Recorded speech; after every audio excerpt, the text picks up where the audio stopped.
ચલો મારો અવાજ આવે છે ને? હાથ ઊંચો કરો. ઓકે, તો ચાલો આપણે શરૂ કરીએ છીએ. આજે આપણે શું શીખવાના છે? તો લાસ્ટ ટાઈમ આપણું જે ઉડ વિકાસ ચેપ્ટરમાં આપણે હાર્ડી વેઇટબર્ગનો સિદ્ધાંત કમ્પ્લીટ કર્યો હતો, બરાબર. આજે આપણે એ જ ચેપ્ટરમાં માનવ ઉત્પત્તિ અને ઉડ વિકાસ વિશે શીખવાના છે. અને બીજું એના પછીનું જે ચેપ્ટર છે એમાં જે રોગ પ્રતિકારકતા છે એના વિશે આજે આપણે શીખવાના છે. તો ચાલો આપણે ફટાફટ શરૂ કરીએ છીએ. સૌથી પહેલાં આપણે જોવાના છે માનવ ઉત્પત્તિ અને ઉડ વિકાસ. તમે આકૃતિમાં જોઈ શકો છો કે કઈ રીતે માણસનો ઉદ વિકાસ થયો છે. પહેલાં કેવા હતા? વાનર જેવા હતા. સમય સાથે એની અંદર પરિવર્તન આવતું જાય છે. 1 મિનિટ.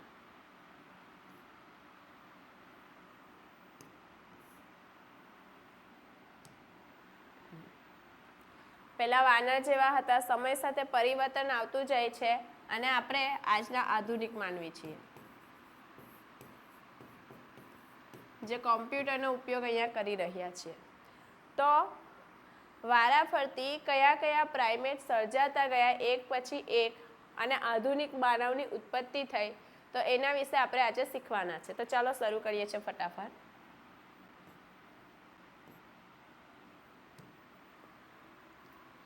તો સૌથી પહેલાં આપણે જો માનવ ઉત્પત્તિ અને ઉડ વિકાસની વાત કરીએ તો સૌથી પહેલાં જે પ્રાઇમેટ આવેલા આશરે 15 મિલિયન વર્ષ પહેલાં જે પ્રાઇમેટ આવેલા હતા એનું નામ હતું ડ્રાયોપેથિકસ અને રામાપેથિકસ. આ બંને પ્રાઇમેટ 15 મિલિયન વર્ષ પહેલાં અસ્તિત્વમાં આવ્યા. હવે આ જે બંને પ્રાઇમેટ છે એની જો હું ખાસિયતની વાત કરું સ્ટુડન્ટ, તો એની ખાસિયત શું હતી કે આ બંને જે છે એ વારવાળા હતા, ડ્રાયોપેથિકસ અને રામાપેથિકસ. તમે આકૃતિમાં જોઈ શકો છો આ જે છે એ ડ્રાયોપેથિકસ છે અને આ જે છે રામાપેથિકસ છે અને બંનેના શરીર પર વાળ છે. બીજું એ ગોરીલા અને ચિમ્પાન્જીની જેમ ચાલતા હતા. અને પછી એવું જોવામાં આવ્યું કે અહીંયા જે રામાપેથિકસ જે છે એ માનવ જેવા વધારે હતા અને જે ડ્રાયોપેથિકસ જે છે એ એપ જેવા વધારે હતા. પછી શું થયું? ઇથિઓપિયા અને ટાનાઝિયા એમાં કેટલાક માનવના અસ્થિ મળી આવ્યા અને એ અસ્થિનો અભ્યાસ કર્યો ત્યારે ખબર પડી કે 3 થી 4 મિલિયન વર્ષ પહેલાં જે પ્રાઇમેટ હતા એ પૂર્વ આફ્રિકામાં વિચરણ કરતા હતા, બરાબર.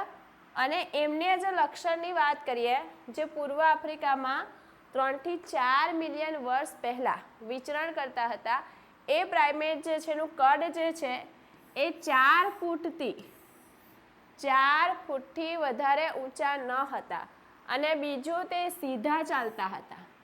તો સૌથી પહેલાં કયા પ્રાઇમેટ આવ્યા? માનવ પ્રાઇમેટ. તો એ છે ડ્રાયોપેથિકસ અને રામાપેથિકસ, બરાબર. પછી આપણે જોવાના છે એના પછી કોણ આવેલું? તો એના પછી આવેલા છે ઓસ્ટ્રેલોપિથેસીન. ઓસ્ટ્રેલોપિથેસીન જે છે એની ખાસિયત શું હતી? તમને આકૃતિમાં દેખાય જે છે એ ઓસ્ટ્રેલોપિથેસીન છે. એ જે છે 2 મિલિયન વર્ષ પહેલાં આવ્યા. બીજું એ ક્યાં રહેતા હતા? તો એ પૂર્વ આફ્રિકાના જે ઘાસના મેદાનો છે ત્યાં રહેતા હતા. એ શું કરતા હતા? તો એ પથ્થરોના હથિયારો બનાવતા હતા અને એ હથિયારનો શિકાર કરવા માટે ઉપયોગ કરતા હતા અને એ જે હતા એ ફળો ખાતા હતા. સૌથી મહત્વની વાત છે, બરાબર. તો આ ઓસ્ટ્રેલોપિથેસીન કોના પછી આવ્યા? 2 મિલિયન વર્ષ પહેલાં આવેલા છે અને એની આ ખાસિયતો છે. એની આ 2 ખાસિયત તમારે ખાસ યાદ રાખવાની છે કે એ પથ્થરના જે હથિયારો છે, બરાબર, એનો શિકાર તરીકે ઉપયોગ કરતા, શિકાર કરવા માટે ઉપયોગ કરતા હતા અને ફળો ખાતા હતા. આગળ જો આપણે વાત કરીએ તો એના પછી આવનાર જે છે એ છે હોમો હેલિબસ અને હોમો ઇરેક્ટસ. હવે હોમો હેલિબસ અને ઇરેક્ટસમાં શું છે?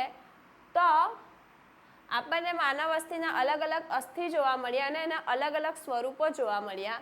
તો જોવા મળ્યું કે એક અસ્થિ છે જે હતું હોમો હેલિબસ કહેવાયું, બરાબર. અસ્થિ આપણને ક્યાંથી મળશે? ખડકની અંદર દટાઈ ગયા હશે તો પછી આપણે અસ્મિકીય પુરાવાનો અભ્યાસ કરશું, એના પરથી આપણે વર્ષનો અંદાજો લગાવશું બધી અલગ અલગ પદ્ધતિથી, અને પછી આપણને ખબર પડશે કે આ જે સજીવ છે એક આટલા વર્ષ પહેલાં થઈ ગયો. તો એવા આપણને અસ્થિઓ મળેલા હતા, એનો અભ્યાસ કર્યો તો ત્યારે ખબર પડી કે જે જીવને આપણે પ્રથમ માનવ જેવા જીવ કહેતા હતા, પહેલાં માણસ જેવો જીવ આપણે જેને કહેતા હતા એ હતો હોમો હેલિબસ. એના મગજની જો ક્ષમતાની વાત કરીએ તો એની પાસે મગજ હતું, એની ક્ષમતા હતી 650 થી 800 સીસી, બરાબર.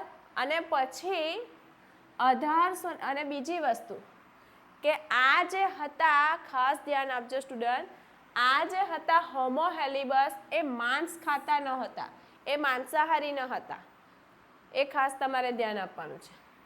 જ્યારે 1891માં જાવામાંથી આપણને અસ્થમિઓ મળ્યા ત્યારે ખબર પડી કે 1.5 મિલિયન વર્ષ પહેલાં હોમો ઇરેક્ટસ હતા, અને એ હોમો ઇરેક્ટસ જે છે એના જો મગજની ક્ષમતાની વાત કરીએ તો એનું જે મગજ હતું સ્ટુડન્ટ એ હોમો હેલિબસ કરતાં મોટું છે. કેટલી ક્ષમતા છે એના મગજની? તો એ મગજની ક્ષમતા છે 900 સીસી. ને બીજી વાત શું છે? હોમો હેલિબસ માંસ નથી ખાતા, જ્યારે હોમો ઇરેક્ટસ કેવા હતા? માંસ ખાતા હતા. આ પણ તમારે યાદ રાખવાનું રહેશે. પછી હોમો હેલિબસ, હોમો ઇરેક્ટસ, પછી કયા પ્રાઇમેટ આવ્યા? ને માણસ જેવો સૌથી પહેલા પ્રાઇમેટ કયો હતો? હોમો હેલિબસ. પછી હોમો હેલિબસ, પછી હોમો ઇરેક્ટસ, પછી કોણ આવ્યું તે જો? પછી આવે છે નિએન્ડરથલ. આકૃતિમાં તમને દેખાય છે નિએન્ડરથલ. શું દેખાઈ રહ્યું છે આકૃતિમાં? અહીંયા આપણે કોઈક વસ્ત્ર પહેરેલા છે, ચામડાનું, જે પશુઓના જે ચામડી હોય એમાંથી બનાવેલા વસ્ત્ર પહેરે છે. તો જે નિએન્ડરથાલ જે છે એના મગજની ક્ષમતાની વાત કરીએ તો એનું મગજ 1400 સીસી ક્ષમતા ધરાવતું હતું. એ ક્યાં રહેતા હતા? તો 1,00,000 થી 40,000 વર્ષ પહેલાં એ પૂર્વ અને મધ્ય એશિયાની નજીક રહેતા હતા. એમની ખાસિયત શું હતી? તે પોતાના શરીરનું રક્ષણ કરવા માટે, તમે અહીંયા આકૃતિમાં જોઈ શકો છો, ખાલનો ઉપયોગ કરતા. ચામડીમાંથી બનાવેલું વસ્ત્ર એનો ઉપયોગ કરતા હતા. બીજું કે આ જો નિએન્ડરથાલ જે છે એ જે પ્રાઇમેટ હતા, જ્યારે એ મૃત્યુ પામતા ત્યારે એના મૃતદેહોને જમીનમાં દાટી દેતા હતા. એ એમના ખાસિયત હતી. એના પછી કોણ આવ્યું એની વાત કરીએ તો એના પછી આવે છે હોમો સેમ્પિયન્સ. કેવી રીતે આવ્યા? તો હોમો સેમ્પિયન્સ જે છે એ સૌથી પહેલાં આફ્રિકામાં પ્રગટ થયા. સૌથી પહેલાં આફ્રિકામાં પ્રગટ થયા.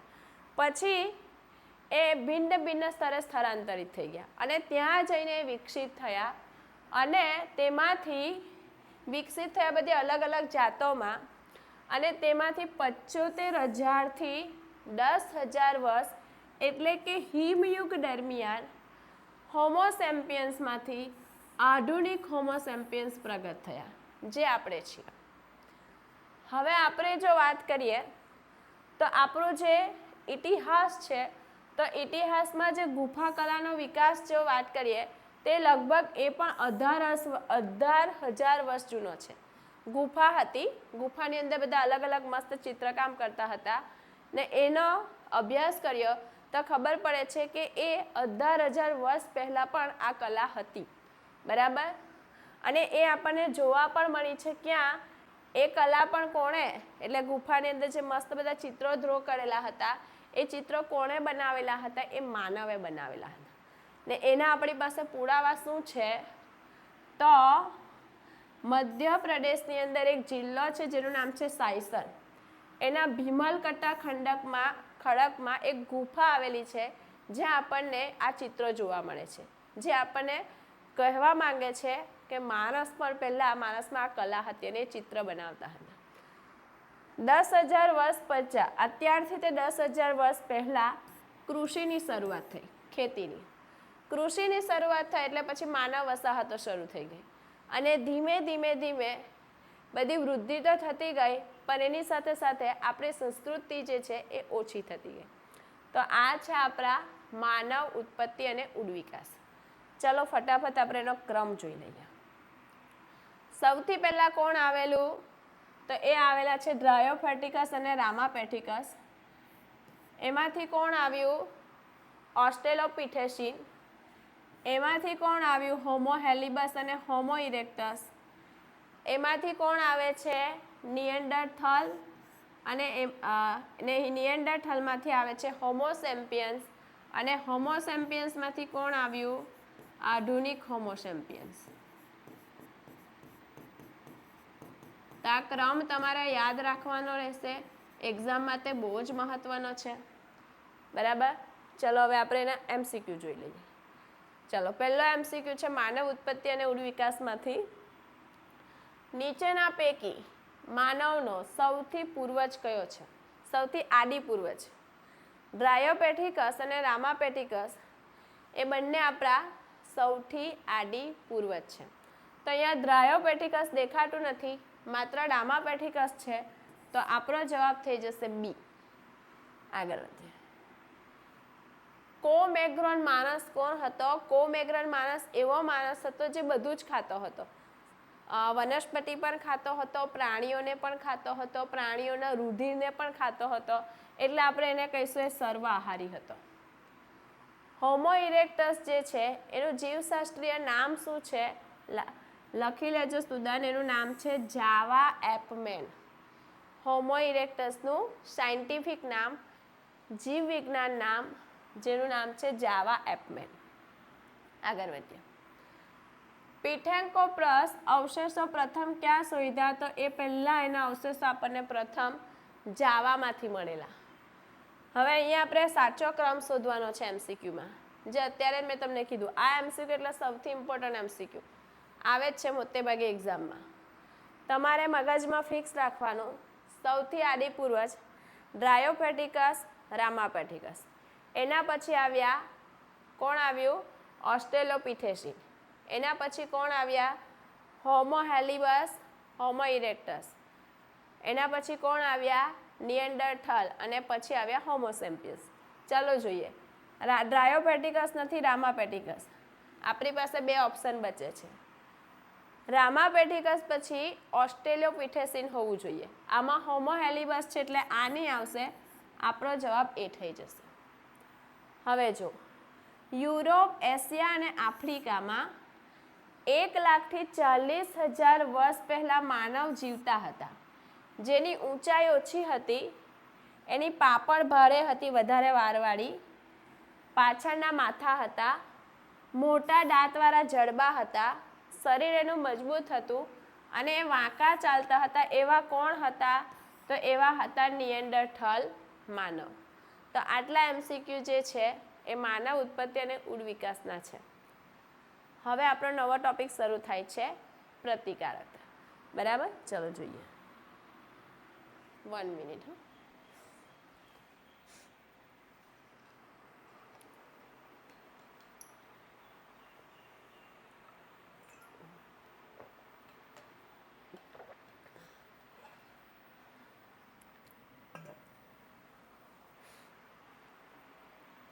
ચલો પ્રતિકારકતા સમજવા પહેલા આ આકૃતિને જોઈ લો. શું દેખાય છે? માણસ છે, એની બાજુ બધા વાયરસ દેખાય છે, બધા રોગકારક છે. તો શું છે સ્ટુડન્ટ પ્રતિકારકતા? તમે દરરોજ ઘણા બધા રોગકારકના સંપર્કમાં આવો છો, છતાં બી એ રોગ બધા તમને થઈ નથી જતા. એનું કારણ શું છે? તો આપણું જે શરીર છે એની પાસે એક તંત્ર આવેલું છે, એક શક્તિ છે તંત્ર પાસે કે જે બધા રોગકારક સામે લડી લે છે. અને એ જે આપણી શક્તિ છે જે રોગકારક સામે લડે છે એને આપણે કહીશું પ્રતિકારકતા અને એ તંત્રને આપણે કહીશું પ્રતિકારક તંત્ર. તો ચલો જોઈએ એની વ્યાખ્યા. દરરોજ આપણે મોટી સંખ્યામાં રોગકારકનો સામનો કરી રહ્યા છે, પરંતુ એમાંથી થોડાક જ આપણને રોગ પ્રેરે છે. બધાથી આપણને રોગ થતો નથી. કેમ નથી થતું? તો આપણું શરીર જે મોટે ભાગેના બાહ્યકારકો છે એની સામે રક્ષણ જાતે જ મેળવી લે છે, કોઈ પણ જાતની દવા લેવા વગર. હા, અમુક રોગ આપણને થઈ જશે, પણ બધા રોગ આપણને થતા નથી. તો પ્રતિકારક તંત્રના કારણે આવા રોગકારકો સામે લડવાની યજમાન એટલે કે આપણી કોઈ પ્રાણીની જે ક્ષમતા છે એને આપણે કહીશું પ્રતિકારકતા. ઇંગ્લિશમાં એને કહેવાશે ઇમ્યુનિટી. આ જે પ્રતિકારકતા છે સ્ટુડન્ટ, એ 2 પ્રકારની છે, જન્મજાત પ્રતિકારકતા અને ઉપાર્જિત પ્રતિકારકતા. શું ફરક છે? કેમ એકને જન્મજાત કીધી છે, કેમ બીજાને ઉપાર્જિત કીધી છે? ફરક સમજીએ. હું પહેલા વાત કરીશ જન્મજાતની, પછી આપણે વાત કરશું ઉપાર્જિતની. તો આ જે પ્રતિકારકતા હશે એ આપણને જન્મથી જ પ્રાપ્ત થાય, ને આ જે છે એ જન્મ બાદ એટલે કે જીવન દરમિયાન પ્રાપ્ત થાય. પહેલો ફરક આ છે. બીજો ફરક શું છે કે આ પ્રતિકારકતા બિનચોક્કસ છે અને આ પ્રતિકારકતા ચોક્કસ છે. શાના માટે આ ચોક્કસ છે ને શાના માટે આ બિનચોક્કસ છે? તો ત્વચા, કોઈ બહારથી કોઈ જીવાણુ આવશે, સીધું આપણા શરીરની રુધિર વાહિનીમાં પ્રવેશી જતું નથી. એને સૌથી પહેલાં ત્વચાનો સામનો કરવો પડે. એ ત્વચા આપણને જન્મજાત પ્રાપ્ત થયેલી છે, બરાબર. બીજી વસ્તુ, એ જે ત્વચા છે એવું નથી કે હું તો ખાલી વાયરસને જ રોકીશ કે હું તો કોઈ બેક્ટેરિયાને જ રોકીશ. એ ત્વચા દરેક વસ્તુને રોકે છે આપણા શરીરની અંદર પ્રવેશવા માટે. એટલા માટે જન્મજાત પ્રતિકારકતા એ બિનચોક્કસ છે. ઉપાર્જિત પ્રતિકારકતાની વાત કરીએ તો તમે સાંભળ્યું હશે કે બાળકનો જન્મ થાય એટલે એના બીજા જ દિવસે એને એક વેક્સિન આપવામાં આવે. પછી અમુક સમયાંતરે આશરે એને 5 થી 10 વર્ષ, મને એક્ઝેક્ટ યાદ નથી, કે 5 વર્ષ સુધી તો એને અમુક સમયના અંતરે એને વેક્સિન આપવામાં આવશે. તો એનાથી શું થશે? એનાથી જે તે રોગ સામે લડવા માટેના એન્ટીજન એ બાળકની અંદર રસી સ્વરૂપે આપવામાં આવશે. તો એનાથી શું થશે? એક ઉદાહરણ આપું. પોલિયો પીવડાવ્યો બાળકને, પ્રવાહી સ્વરૂપે એને મુખમાં આપ્યો. એનાથી શું થયું કે પોલિયાના એન્ટીજન બાળકના શરીરની અંદર જાય છે.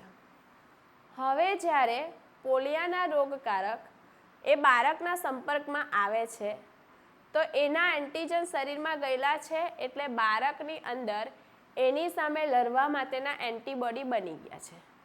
તો એ એન્ટીબોડી જેવા કોઈ પોલિયાનો રોગકારક એ બાળકના શરીરમાં પ્રવેશે એટલે એના શરીરમાં જે પોલિયાના એન્ટીબોડી છે એ રોગકારક પર હુમલો કરશે અને એને મારી નાખશે. તો એ થયું ચોક્કસ. પોલિયાના જે એન્ટીબોડી હશે એ પોલિયાના રોગકારક જે છે એને જ મારશે. ટાઇફોઇડનો રોગકારક આવશે તો એને ના મારશે, તો એને કહેવાય ચોક્કસ. જ્યારે ત્વચા કોઈ પણ રોગકારક આવે બધાને જે અટકાવશે તો એ બિનચોક્કસ. તો અહીંયા આ જન્મજાત અને આ ઉપાર્જિત એ બેનો મુખ્ય ફરક આ છે. સમજ પડી? બેમાં શું ફરક છે? ક્લિયર થયું? Rays your hand. ઓકે, ચાલો હવે આપણે શીખીએ સૌથી પહેલાં જન્મજાત પ્રતિકારકતા. આપણે જ્યારે જન્મજાત પ્રતિકારકતાની વાત કરીએ છીએ તો એ પહેલાં જ મેં તમને કીધું કે જન્મ સમયથી જ પ્રાપ્ત થાય છે. ને જન્મજાત પ્રતિકારકતામાં શું છે કે શરીરમાં જે બાહ્યકારકોનો પ્રવેશ અટકાવવા માટે વિવિધ પ્રકારના અવરોધો અથવા અંતરાયો આવેલા છે. તો આવા 4 પ્રકારના અવરોધો કે અંતરાયો છે. પહેલું જે છે એને આપણે કહીશું ભૌતિક અંતરાય.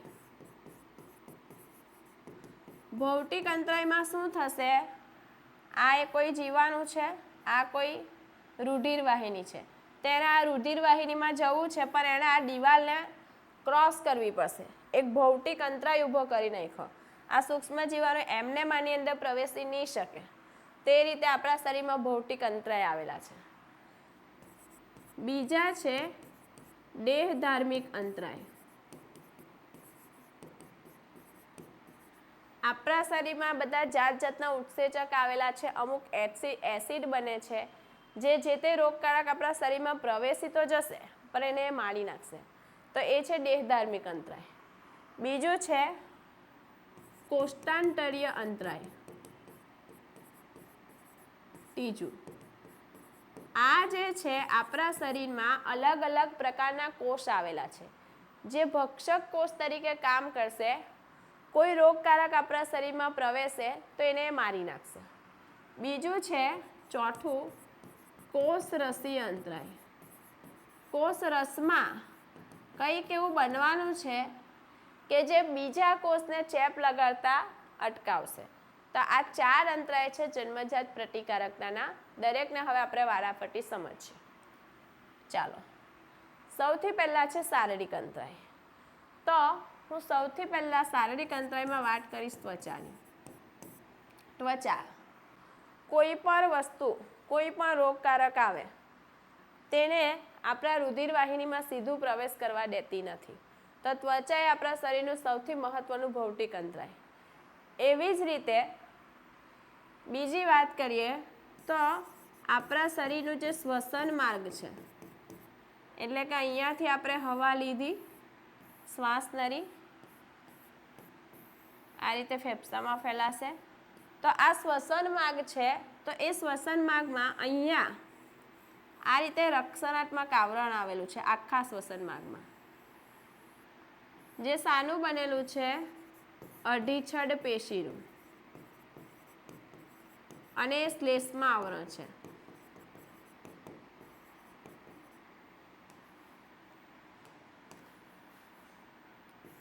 શ્લેષ્મા આવરણ છે.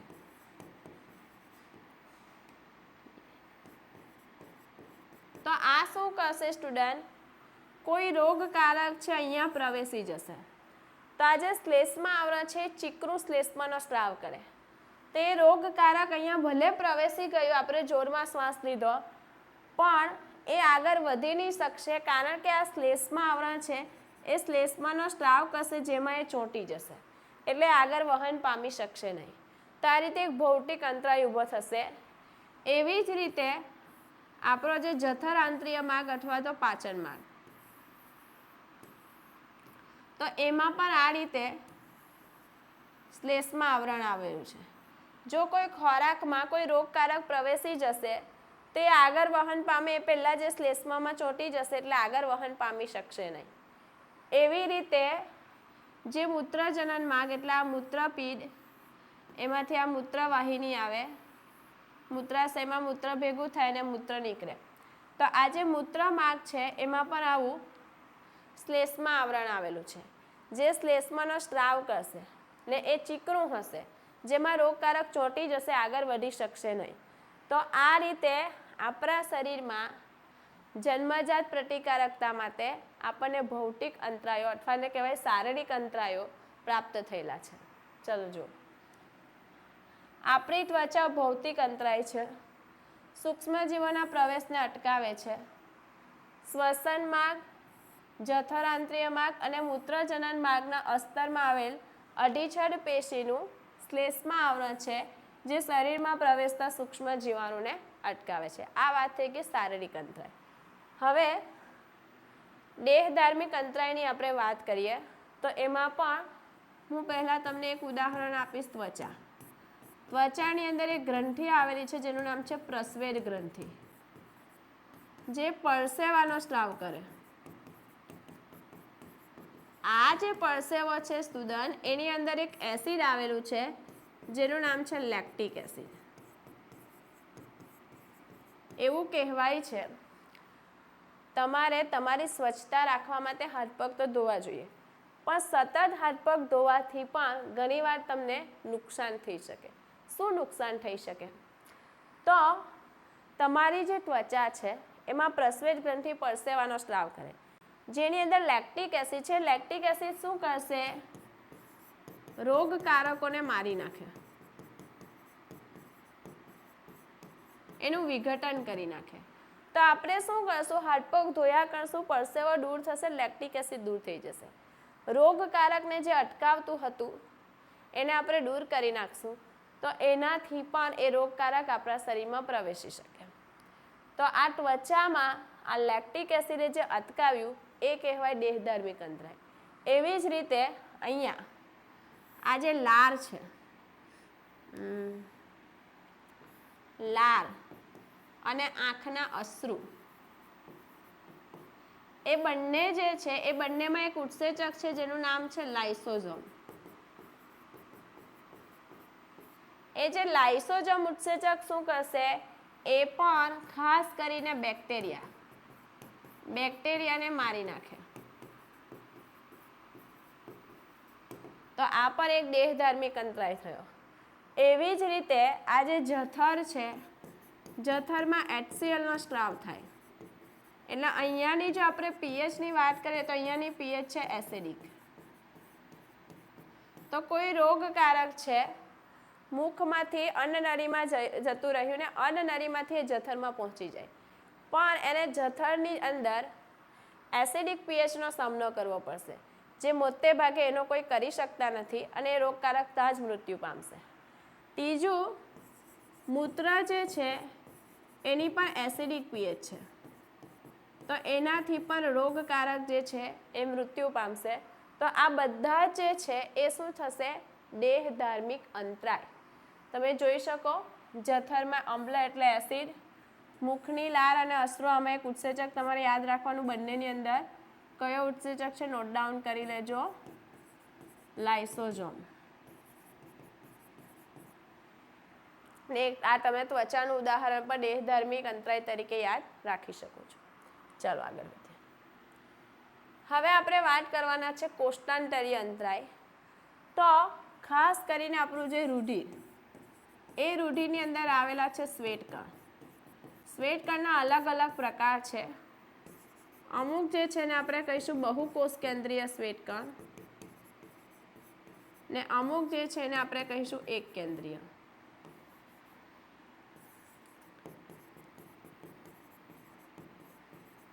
તો જે બહુકોષ કેન્દ્રીય છે એની અંદર ખાસ આવશે તટસ્થ કણો, જેને આપણે કહીશું ન્યુટ્રોફિલ્સ. આની અંદર આવશે મોનોસાઇટ.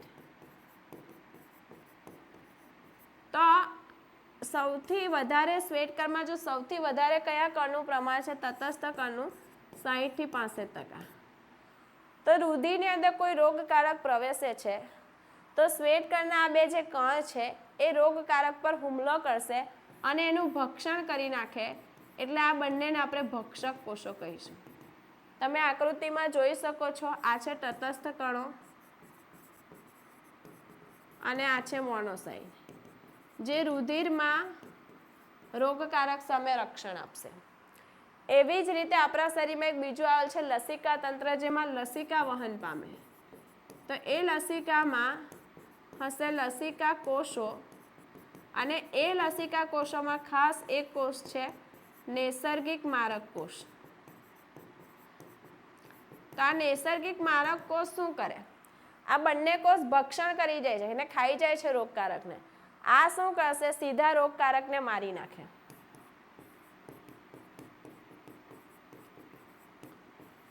અને લસિકાનું રક્ષણ આપશે. અહીંયા આ જે છે નૈસર્ગિક મારક કોષ છે. આ જે છે મેક્રોફેજ, જેને આપણે કહીશું બૃહદ કોષો, એ આવેલા છે પેશીમાં. પેશીમાં જો કોઈ રોગકારક પ્રવેશે તો આ જે બૃહદ કોષો હશે એ રોગકારકને મારી નાખશે. તો આ રીતે આપણા શરીરના દરેક ભાગમાં એવા અમુક કોષો પણ આવેલા છે જે રોગકારક સામે આપણને રક્ષણ આપશે. આ વાત થઈ ગઈ આપણી કોષ્ટાંતરીય અંતરાયની. હવે આપણે શીખવાના છે કોષ રસી અંતરાય. તો તમે અહીંયા જોઈ શકો છો, આ એક કોષ છે. આ કોષનો કોષ રસ છે. હવે શું થાય છે, અહીંયા એક વાયરસ છે, આ વાયરસ છે, એ વાયરસ આ કોષ પર હુમલો કરે છે અને એનું જે જનીન દ્રવ્ય છે એ કોષમાં એ પ્રવેશી દે અને અહીંયાથી આમાં પ્રવેશી દેશે એના કોષના કોષ કેન્દ્રમાં. તો એનાથી શું થયું, આ વાયરસે આ કોષ પર હુમલો કરી એનું જનીન દ્રવ્ય કોષના કોષ કેન્દ્રમાં પણ દાખલ કરી નાખ્યું એનું સ્વયંજનન થવા માટે.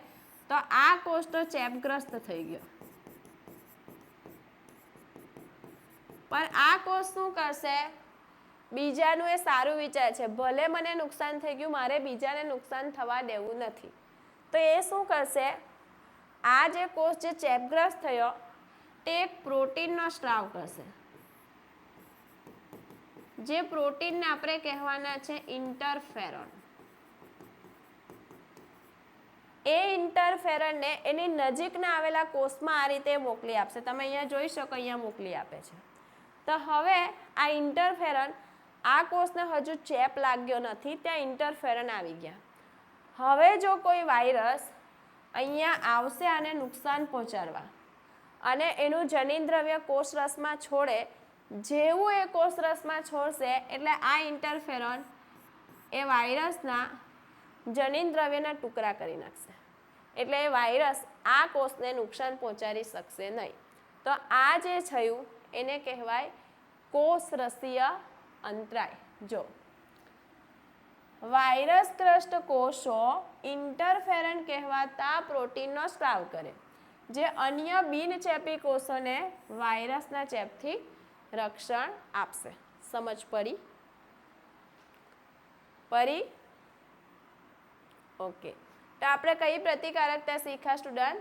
જન્મજાત પ્રતિકારકતા. હવે આપણે બીજી પ્રતિકારકતા શીખવાના છે, ઉપાર્જિત પ્રતિકારકતા.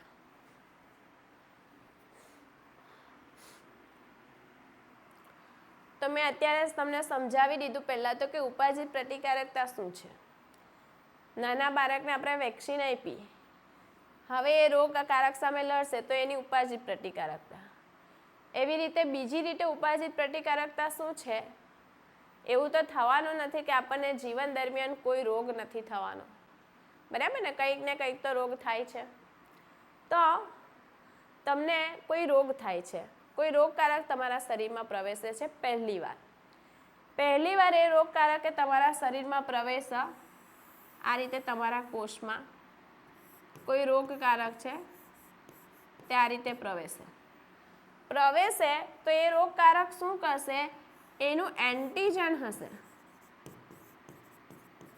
એનું એન્ટીજનને આપણા શરીરમાં પ્રવેશ કરાવશે. હવે તે સમયે એ એન્ટીજન આપણા માટે નવું છે, તો આપણું શરીર શું કરશે, પહેલાં તો એન્ટીજનને ઓળખશે અને પછી એની સામે એન્ટીબોડી બનાવશે અને પછી એન્ટીજન એન્ટીબોડી વચ્ચે પ્રક્રિયા થશે અને એન્ટીજનને આપણું એન્ટીબોડી હરાવી દેશે. તો હવે શું થયું, પહેલીવાર રોગકારક આવ્યા, એન્ટીજન સામે આપણા એન્ટીબોડી બન્યા, એને હરાવી દીધું, પણ આ પ્રતિચાર કેવો હશે, નિમ્ન હશે, સમય લાગશે, કારણ કે પહેલીવાર એ રોગકારક આપણા શરીરમાં આવેલો, નવું છે આપણા માટે. હવે બીજી વાર શું થયું, બીજી વાર આ જ વાયરસ છે એ ફરીથી આપણને ચેપ લગાવવા માટે આવે છે. તો શું થશે, આપણી પાસે પહેલેથી એન્ટીબોડી આ બનેલા છે, જેવો આ વાયરસ અહીંયા આવશે એના એન્ટીજન છોડશે એટલે આપણા એન્ટીબોડી સીધા એના પર હુમલો કરશે, એની સાથે પ્રક્રિયા કરશે અને ફટાફટ એ એન્ટીજનને હરાવી દેશે. તો આ છે દ્વિતીય પ્રતિચાર. એ દ્વિતીય પ્રતિચાર સ્મૃતિ આધારિત છે. કેમ સ્મૃતિ આધારિત છે? પહેલીવાર એ રોગકારક આપણા શરીરમાં પ્રવેશે છે, એના એન્ટીજન છોડે છે, તો આપણું શરીર એની સામે એન્ટીબોડી બનાવે છે, એ આપણું શરીર યાદ રાખી લેશે. બીજી વાર જેવો એ રોગકારક આપણા શરીરમાં પ્રવેશે, આપણું પ્રતિકારક તંત્રને યાદ આવી જશે કે આ આપણા શરીરમાં પહેલાં આવી ચૂકેલો છે, આપણી પાસે એના એન્ટીબોડી છે, ફટાફટ એના પર હુમલો કરશે, એને હરાવી દેશે. તો આ ઉપાજિત પ્રતિકારકતાને આપણે શું કહીશું? સ્મૃતિ આધારિત. તમે જોઈ શકો છો, બરાબર. આ પ્રતિકારકતા માટે તમને 2-3 વસ્તુ ખાસ ક્લિયર હોવું જોઈએ. એક તમને ક્લિયર હોવું જોઈએ એન્ટીજન શું છે. તો એ એન્ટીજન છે સ્ટુડન્ટ, એ બનેલું છે ગ્લાયકોપ્રોટીન અથવા ગ્લાયકોલિપિડનું. એ એન્ટીજન શું હોઈ શકે? તો એ એન્ટીજન કોઈ રોગકારક પણ હોઈ શકે, અથવા આપણને કોઈ રસી આપશે એમાં પણ એન્ટીજન હોઈ શકે. તમને યાદ હોય તો જ્યારે બાળકને અમુક રસી આપવામાં આવે ત્યારે બાળકને તાવ આવશે પહેલી વાર આપે તો. કેમ તાવ આવ્યો? પહેલી વાર એ રસીની અંદર કાં તો એન્ટીજન છે જે બાળકના શરીરમાં પ્રવેશ્યું એટલે એનું બાળકનું શરીરે એની સામે એન્ટીબોડી બનાવ્યા. એન્ટીજન એન્ટીબોડી વચ્ચે પ્રક્રિયા થઈ, એના કારણે બાળકને તાવ આવ્યો. હવે એ સમયે શું થયું કે એ બાળકના એ રોગ સામે જે રસીમાં જે એન્ટીજન આપેલું એની સામે એન્ટીબોડી બાળકે બનાવી લીધા. ધારો કે એ એન્ટીબોડી હતા ટીટેનિસના હતા. હવે બીજી વાર જ્યારે ટીટેનિસનું કોઈ પણ જીવાણુ એ બાળકને નુકસાન પહોંચાડવા આવશે તો બાળક પહેલેથી તૈયાર છે, જેવું આવશે તરત હુમલો કરી દેશે. એટલા માટે રસી આપવામાં આવશે, પહેલાંથી બાળકને તૈયાર રાખવામાં આવશે, જેથી કરીને ભવિષ્યમાં જો એ રોગકારક એના પર આવીને હુમલો કરે તો બાળક એની સામે લડી શકે. સમજ પડી? તો એ બધી પ્રતિકારકતાને શું કહેવાય? ઉપાજિત પ્રતિકારકતા.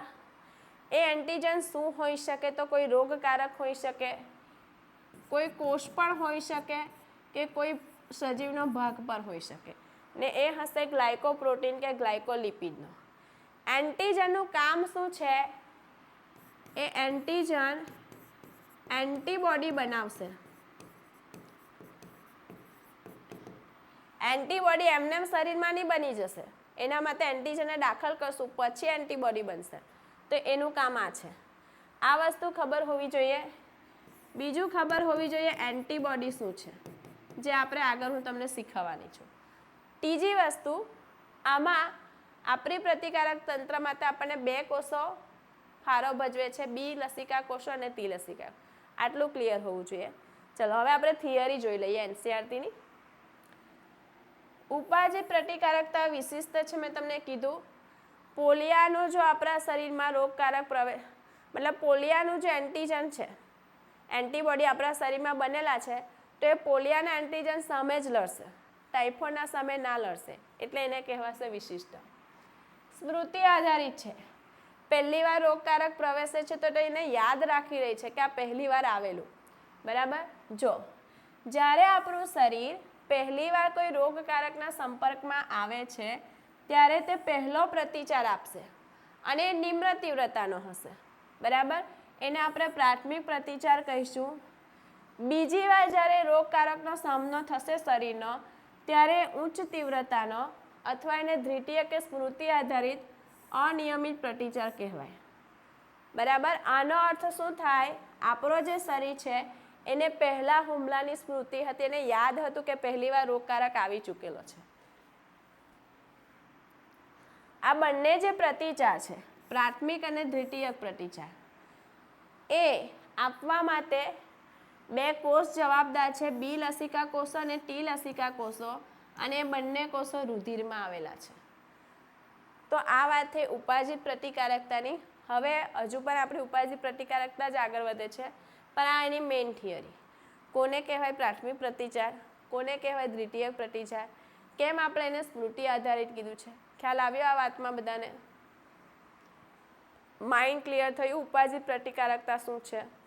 ખબર પડી હોય તો રેઝ યોર હેન્ડ. ખબર પડી ઉપાજિત પ્રતિકારકતા? સમજ પડી? ઓકે, ચાલો આગળ વધીએ.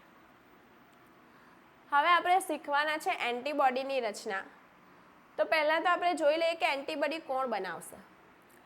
તો જે બી લસિકા કોષો છે એ રુધિરમાં જ્યારે કોઈ રોગકારક આપણા શરીરમાં પ્રવેશે એટલે બી લસિકા કોષો શું કરશે, રુધિરમાં પ્રોટીનનું એક સૈન્ય ઊભું કરી નાખશે, બરાબર, કે જે રોગકારક સામે લડી શકે, જેને આપણે કહીશું એન્ટીબોડી, ગુજરાતીમાં એને કહેવાય પ્રતિદ્રવ્ય. એટલે એન્ટીબોડી બનાવનાર કોષ કોણ છે, બી લસિકા કોષ.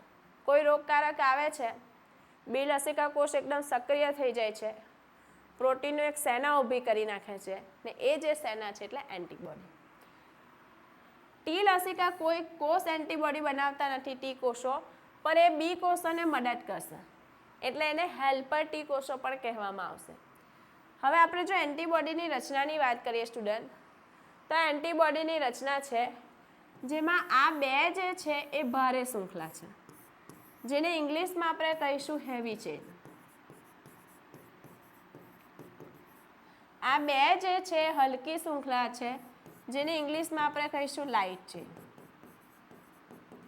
બંને શૃંખલા જે છે આ રીતે એ અહીંયા પણ કયા બંધ બનેલા છે, તો ડાયસલ્ફાઇડ બંધથી જોડાયેલી છે. બીજું, આ એન્ટીબોડી છે તો એની પાસે એન્ટીજન જોડાવા માટે જગ્યા આવેલી હશે, જેને આપણે કહીશું એન્ટીજન બાઇન્ડિંગ સાઇટ. ને આ એન્ટીબોડીમાં બે લાઇટ શૃંખલા અને બે હેવી શૃંખલા છે, તો ટૂંકમાં આપણે એને H2L2 પણ કહીશું, બરાબર. આ વાત થઈ ગઈ એન્ટીબોડીની રચના. હવે આવા એન્ટીબોડી આપણા શરીરમાં કોઈ એક પ્રકારના નથી, ઘણા બધા પ્રકારના છે. કયા કયા પ્રકારના છે તે ટૂંકમાં જોઈએ.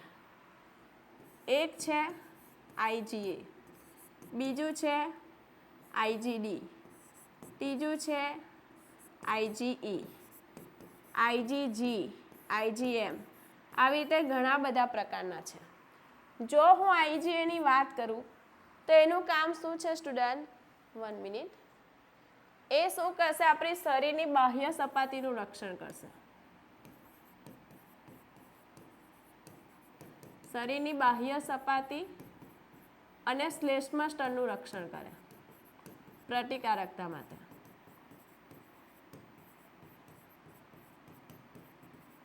પછી જો હું વાત કરું IgD, તો IgD સ્ટુડન્ટ શું કરશે, તો જે આપણા લસિકા કણો છે, ખાસ કરીને બી લસિકા કણો, એ બી લસિકા કણોને ઉત્તેજિત કરશે. શાના માટે, પ્રતિકારકતા માટે. પ્રતિકારકતાની જે પ્રક્રિયા છે એના વિકાસ અને પરિપક્વતા માટે. IgE જે છે એ એલર્જી માટે જવાબદાર છે એવું કહેવાય છે. કેમ જવાબદાર છે, તો એ માસ્ટ કોષોને ઉત્તેજિત કરશે, અને એ માસ્ટ કોષોને ઉત્તેજિત કરશે જે સ્ત્રાવ કરશે હિસ્ટેમાઇન અને સેરોટોનિન જેવા રસાયણો.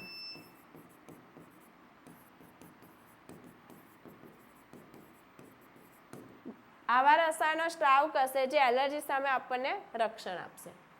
IgG જે છે એનું શું કામ છે, તો જે ભ્રૂણ વિકાસ પામી રહેલું છે તે ભ્રૂણની પ્રતિકારકતા પ્રેરે, એ કામ છે IgGનું, બરાબર. તમે સાંભળેલું જ હશે, માતાનું જે દૂધ હોય એની અંદર આ અંતઃસ્ત્રાવ હશે, આ એન્ટીબોડી હશે જે બાળકની પ્રતિકારકતા પ્રેરે. ને સૌથી મોટો એન્ટીબોડી એટલે IgM, સૌથી મોટો એન્ટીબોડી જે સમૂહ તંત્ર તરીકે કામ કરવાનો છે પ્રતિકારક તંત્રમાં. તો આ રીતે આપણા શરીરમાં આવા કેવા છે વિવિધ પ્રકારના એન્ટીબોડી આવેલા છે. હવે આપણે અહીંયા સુધી રાખીએ છીએ સ્ટુડન્ટ. આવતા લેક્ચરમાં આપણે શીખીશું કે ઉપાર્જિત પ્રતિકારકતાના પણ કેટલા પ્રકાર છે, અને હજુ ઘણું પ્રતિકારકતામાં શીખવાનું બાકી છે જે આપણે નેક્સ્ટ લેક્ચરમાં શીખીશું. ઓકે, બાય બધાને, બાય. ચલો, થેન્ક યુ સો મચ.